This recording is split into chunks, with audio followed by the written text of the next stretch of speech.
ओम शांति। ओम शांति। 9 मई 2024 आज के बाबा के महावाक्य। आज बाबा ने कहा, मीठे बच्चे, कड़े ते कड़ी बीमारी है किसी के नाम रूप में फंसना। अंतर्मुखी बन इस बीमारी की जांच करो और इससे मुक्त बनो। प्रश्न, नाम रूप की बीमारी को समाप्त करने की युक्ति क्या है? इससे नुकसान कौन कौन से होते हैं? उत्तर, नाम रूप की बीमारी को समाप्त करने के लिए एक बाप से सच्चा सच्चा लव रखो। याद के समय बुद्धि भटकती है, देहधारी में जाती है, तो बाप को सच सच सुनाओ। सच बताने से बाप क्षमा कर देंगे। सर्जन से बीमारी को छिपाओ नहीं। बाबा को सुनाने से खबरदार हो जाएंगे।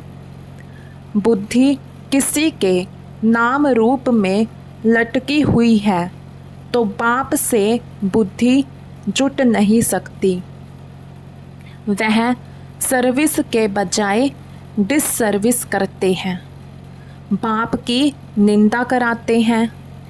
ऐसे निंदक बहुत कड़ी सज़ा के भागी बनते हैं। ओम शांति। अभी बच्चे जानते हैं कि हर एक को वर्षा मिलना है बाप से। भाई को भाई से कभी वर्षा नहीं मिलता, और फिर भाई व बहन जो भी हैं उनको हरेक की अवस्था का पता नहीं पड़ता है।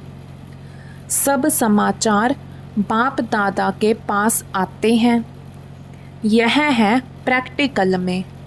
हर एक को अपने को देखना है कि मैं कहाँ तक याद करता हूँ, कोई के नाम रूप में कहाँ तक फंसा हुआ हूँ। हमारे आत्मा की वृत्ति कहाँ कहाँ तक जाती है, आत्मा खुद जानती है। अपने को आत्मा ही समझना पड़े।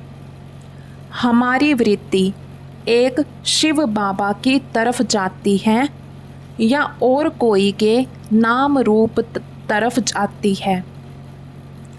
जितना हो सके अपने को आत्मा समझ एक बाप को याद करना है और सब भूलते जाना है।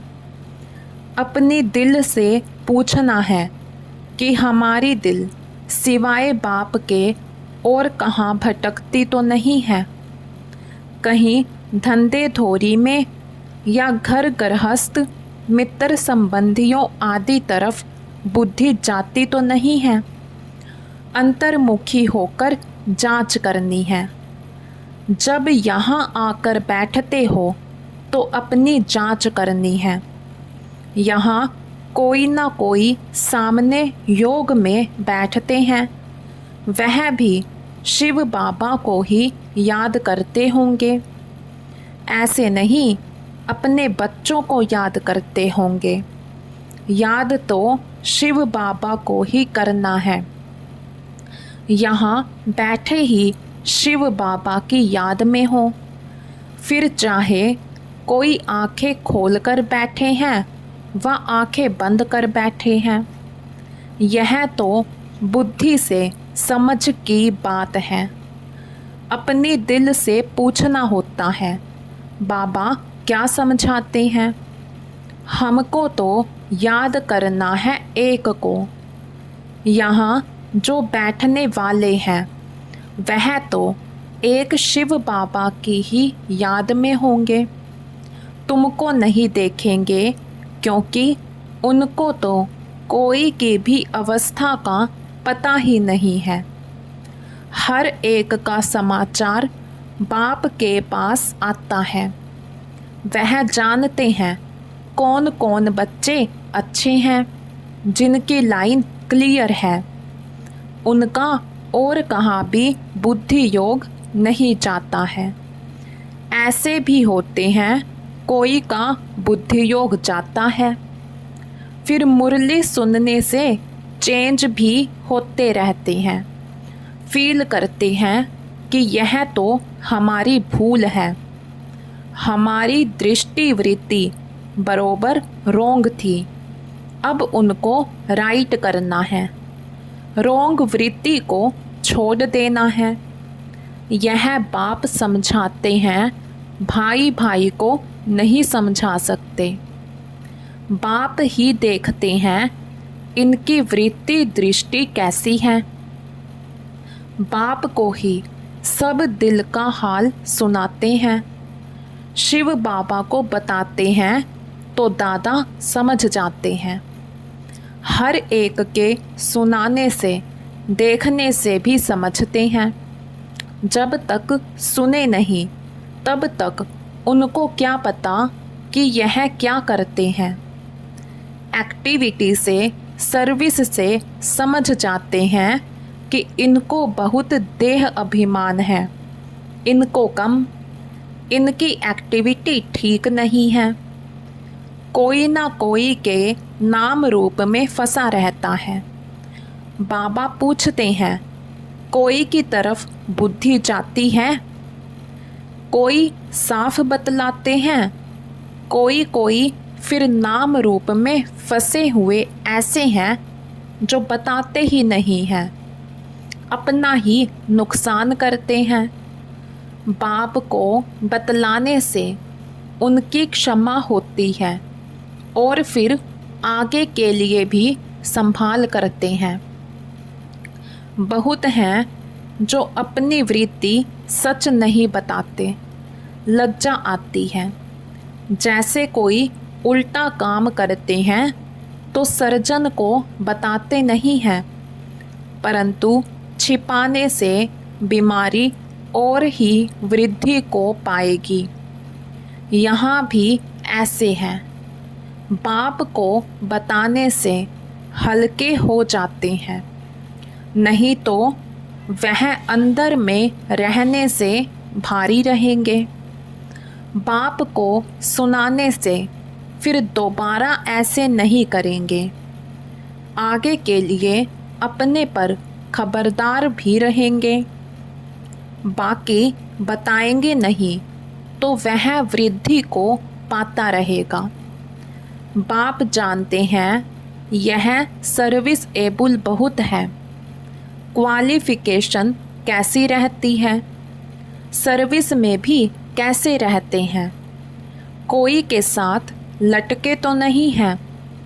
हर एक की जन्म पत्री को देखते हैं, फिर इतना उनसे लव रखते हैं, कशिश करते हैं। कोई तो बहुत अच्छी सर्विस करते हैं, कभी भी कहाँ उन्हों का बुद्धि योग नहीं जाता। हाँ, पहले जाता था, अब खबरदार हैं। बताते हैं, बाबा अब मैं खबरदार हूँ।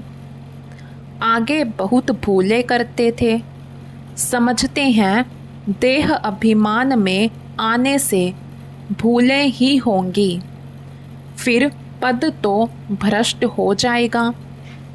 भल किसको पता नहीं पड़ता है, परंतु पद तो भ्रष्ट हो ही जाएगा। दिल की सफाई इसमें बहुत चाहिए, तब तो ऊंच पद पाएंगे। उनकी बुद्धि में बहुत सफाई रहती है। जैसे इन लक्ष्मी नारायण की आत्मा में सफाई रहती है ना, तब तो ऊंच पद पाया है।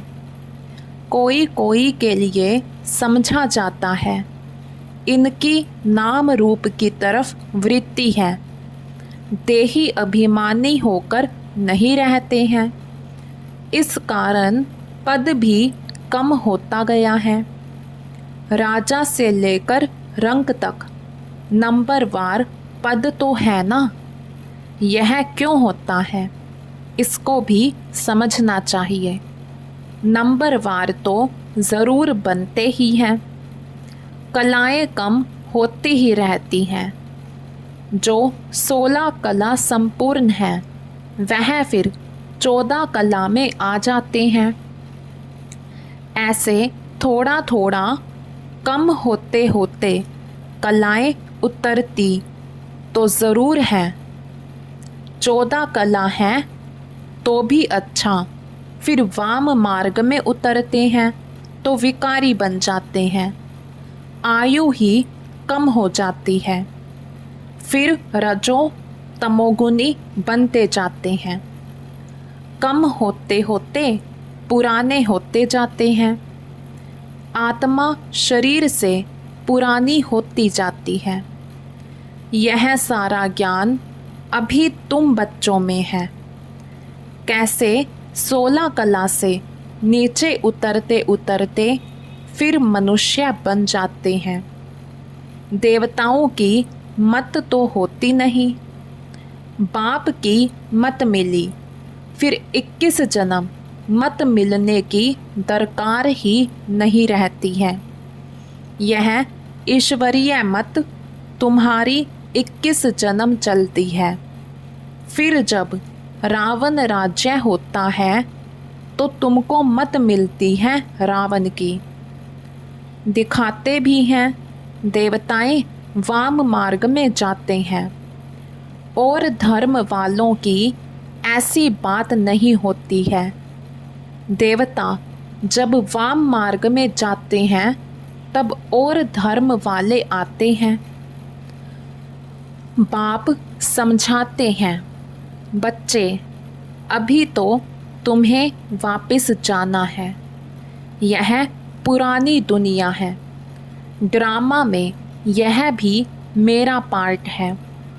पुरानी दुनिया को नया बनाना, यह भी तुम समझते हो। दुनिया के मनुष्य तो कुछ नहीं जानते। तुम इतना समझाते हो, फिर भी कोई अच्छी रुचि दिखाते हैं, कोई तो फिर अपनी ही मत देते हैं। यह लक्ष्मी नारायण जब थे तो पवित्रता, सुख, शांति सब थी। पवित्रता की ही मुख्य बात है। मनुष्यों को यह पता नहीं है कि सतयुग में देवता पवित्र थे। वह तो समझते हैं देवताओं को भी बच्चे आदि हुए हैं, परंतु वहाँ योग बल से कैसे पैदाइश होती है यह किसको भी पता नहीं है। कहते हैं सारी आयु ही पवित्र रहेंगे तो फिर बच्चे आदि कैसे होंगे। उन्हों को समझाना है इस समय पवित्र होने से फिर हम 21 जन्म पवित्र रहते हैं। गोया श्रीमत पर हम वाइसलेस वर्ल्ड स्थापन कर रहे हैं। श्रीमत है ही बाप की। गायन भी है, मनुष्य से देवता। अभी सब मनुष्य हैं जो फिर देवता बनते हैं। अब श्रीमत पर हम डीटी गवर्नमेंट स्थापन कर रहे हैं। इसमें प्योरिटी तो बहुत मुख्य है। आत्मा को ही प्योर बनना है। आत्मा ही पत्थर बुद्धि बनी है। एकदम क्लियर कर बताओ। बाप ने ही सतयुगी डीटी गवर्नमेंट स्थापन की थी, जिसको पैराडाइज कहते हैं। मनुष्य को देवता बाप ने ही बनाया। मनुष्य थे पतित, उनको पतित से पावन कैसे बनाया। बच्चों को कहा मामेकम याद करो तो तुम पावन बन जाएंगे। यह बात तुम किसको भी सुनाएंगे तो अंदर में लगेगा, अब पतित से पावन कैसे बनेंगे। ज़रूर बाप को याद करना होगा। और संग बुद्धि योग तोड़ एक संग जोड़ना है, तभी मनुष्य से देवता बन सकेंगे, ऐसे समझाना चाहिए। तुमने जो समझाया वह ड्रामा अनुसार बिल्कुल ठीक था। यह तो समझते हैं, फिर भी दिन प्रतिदिन पॉइंट्स मिलती रहती हैं समझाने लिए। मूल बात है ही कि हम पतित से पावन कैसे बने। बाप कहते हैं, देह के सभी धर्म छोड़ मामेकम याद करो। इस पुरुषोत्तम संगम युग को भी तुम बच्चे ही जानते हो। हम अभी ब्राह्मण बने हैं, प्रजापिता ब्रह्मा की संतान। बाप हमको पढ़ाते हैं, ब्राह्मण बनने बिगर हम देवता कैसे बनेंगे। यह ब्रह्मा भी पूरे 84 जन्म लेते हैं, फिर उनको ही पहला नंबर लेना पड़ता है। बाप आकर प्रवेश करते हैं, तो मूल बात है ही एक। अपने को आत्मा समझ बाप को याद करो। देह अभिमान में आने से कहाँ न कहाँ लटके रहते हैं। देही अभिमानी तो सब बन ना सके। अपनी पूरी जांच करो। हम कहाँ देह अभिमान में तो नहीं आते हैं। हमसे कोई विकर्म तो नहीं होता है, बेकायदे चलन तो नहीं होती है। बहुतों से होती है, वह अंत में बहुत सज़ा के भागी बनेंगे। भल अभी कर्मातीत अवस्था नहीं हुई है। कर्मातीत अवस्था वाले के सब दुख दूर हो जाते हैं, सज़ाओं से छूट जाते हैं। ख्याल किया जाता है, नंबरवार राजाएं बनते हैं। ज़रूर किसका कम पुरुषार्थ रहता है, जिस कारण से सज़ा खानी पड़ती है। आत्मा ही गर्भ जेल में सज़ा भोगती है। आत्मा जब गर्भ में है तो कहती है, हमको बाहर निकालो, फिर हम पाप कर्म नहीं करेंगे। आत्मा ही सज़ा खाती है। आत्मा ही कर्म विकर्म करती है। यह शरीर कोई काम का नहीं है। तो मुख्य बात अपने को आत्मा समझना चाहिए। जो समझे बरोबर सब कुछ आत्मा करती है। अभी तुम सब आत्माओं को वापिस जाना है, तभी यह ज्ञान मिलता है। फिर कभी यह ज्ञान मिलेगा नहीं। आत्म अभिमानी सबको भाई भाई ही देखेंगे। शरीर की बात नहीं रहती है। सोल बन गए, फिर शरीर में लगाव नहीं रहेगा। इसलिए बाप कहते हैं, यह बहुत ऊंची स्टेज है। बहन भाई में लटक पड़ते हैं तो बहुत डिससर्विस करते हैं। आत्म अभिमानी भव, इसमें ही मेहनत है। पढ़ाई में भी सब्जेक्ट होती है। समझते हैं हम इसमें फेल हो जाएंगे। फेल होने कारण फिर और सब्जेक्ट में भी ढीले हो पड़ते हैं।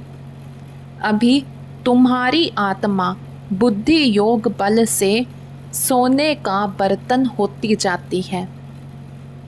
योग नहीं तो नॉलेज भी कम, वह ताकत नहीं रहती है। योग का जौहर नहीं, यह है ड्रामा की नोंद। बाबा समझाते हैं, बच्चों को अपनी अवस्था कितनी बढ़ानी चाहिए। देखना है, हम आत्मा सारे दिन में कोई भी बेकायदे काम तो नहीं करते हैं। कोई भी ऐसी आदत हो तो फौरन छोड़ देना चाहिए। परंतु माया फिर भी दूसरे तीसरे दिन भूल करा देती है। ऐसी सूक्ष्म बातें चलती रहती हैं। यह है सब गुप्त ज्ञान, मनुष्य क्या जाने। तुम बतलाते हो, हम अपने ही खर्चे से अपने लिए सब कुछ करते हैं, दूसरों के खर्चे से कैसे बनाएंगे। इसलिए बाबा हमेशा कहता है, मांगने से मरना भला। सहज मिले सो दूध बराबर, मांग लिया सो पानी। मांग कर कोई से लेते हो तो वह लाचारी काशी कलवट खाकर देते हैं तो वह पानी हो जाता है। खींच लिया वह रक्त बराबर। कई बहुत तंग करते हैं, कर्जा उठाते हैं तो वह रक्त समान हो जाता है। कर्जा लेने की कोई ऐसी दरकार नहीं है, दान देकर फिर वापस लिया, उस पर भी हरिश्चंद्र का मिसाल है। ऐसा भी मत करो, हिस्सा रख दो जो तुमको काम भी आए। बच्चों को पुरुषार्थ इतना करना है जो अंत में बाप की ही याद हो और सवदर्शन चक्कर भी याद हो, तब प्राण तन से निकले, तभी चक्रवर्ती राजा बन सकेंगे। ऐसे नहीं पिछाड़ी में याद कर सकेंगे, उस समय ऐसी अवस्था हो जाएगी। नहीं, अभी से पुरुषार्थ करते करते उस अवस्था को अंत तक ठीक बनाना है। ऐसा ना हो कि पिछाड़ी में वृत्ति कहाँ और तरफ चली जाए। याद करने से ही पाप कटते रहेंगे। तुम बच्चे जानते हो, पवित्रता की बात में ही मेहनत है, पढ़ाई में इतनी मेहनत नहीं है। इस पर बच्चों का ध्यान अच्छा चाहिए। तब बाबा कहते हैं, रोज़ अपने से पूछो, हमने कोई बेकायदे काम तो नहीं किया, नाम रूप में तो नहीं फंसता हूँ, किसको देख लट्टू तो नहीं बनता हूँ, कर्मेंद्रियों से कोई बेकायदे काम तो नहीं करता हूँ, पुराने पतित शरीर से बिल्कुल लव नहीं होना चाहिए, वह भी देह अभिमान हो जाता है। अनासक्त हो रहना चाहिए। सच्चा प्यार एक से, बाकी सबसे अनासक्त प्यार। भल बच्चे आदि हैं, परंतु कोई में भी आसक्ति ना हो। जानते हैं यह जो कुछ भी देखते हैं सब खत्म हो जाएगा, तो उनसे प्यार सारा निकल जाता है। एक में ही प्यार रहे, बाकी नाम मात्र अनासक्त। अच्छा, मीठे मीठे सिकिलधे बच्चों प्रति माता पिता बाप दादा का याद प्यार और गुड मॉर्निंग। रूहानी बाप की रूहानी बच्चों से नमस्ते। हम रूहानी बच्चों की रूहानी बाप दादा से दिल व जान शिकवा प्रेम से नमस्ते जी, नमस्ते जी। धारणा के लिए मुख्य सार। फर्स्ट पॉइंट, अपनी वृत्ति को बहुत शुद्ध पवित्र बनाना है। कोई भी बेकायदे उल्टा काम नहीं करना है। बहुत बहुत खबरदार रहना है। बुद्धि कहाँ पर भी लटकानी नहीं है। सेकंड पॉइंट, सच्चा प्यार एक बाप में रखना है, बाकी सबसे अनासक्त नाम मात्र प्यार हो। आत्म अभिमानी स्टेज ऐसी बनानी है जो शरीर में भी लगाव ना रहे।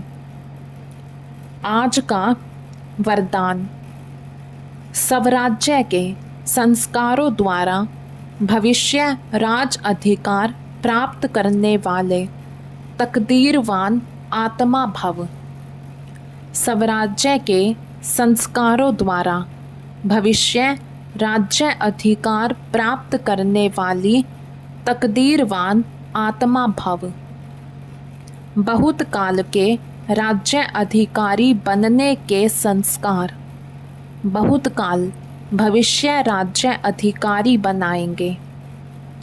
अगर बार बार वशीभूत होते हो, अधिकारी बनने के संस्कार नहीं हैं, तो राज्य अधिकारियों के राज्य में रहेंगे, राज्य भाग्य प्राप्त नहीं होगा। तो नॉलेज के दर्पण में अपने तकदीर की सूरत को देखो। बहुत समय के अभ्यास द्वारा अपने विशेष सहयोगी कर्मचारी व राज्य कारोबारी साथियों को अपने अधिकार से चलाओ। राजा बनो, तब कहेंगे तकदीरवान आत्मा। आज का स्लोगन। सकाश देने की सेवा करने के लिए बेहद की वैराग्य वृत्ति को इमर्ज करो। सकाश देने की सेवा करने के लिए बेहद की वैराग्य वृत्ति को इमर्ज करो। अच्छा, ओम शांति।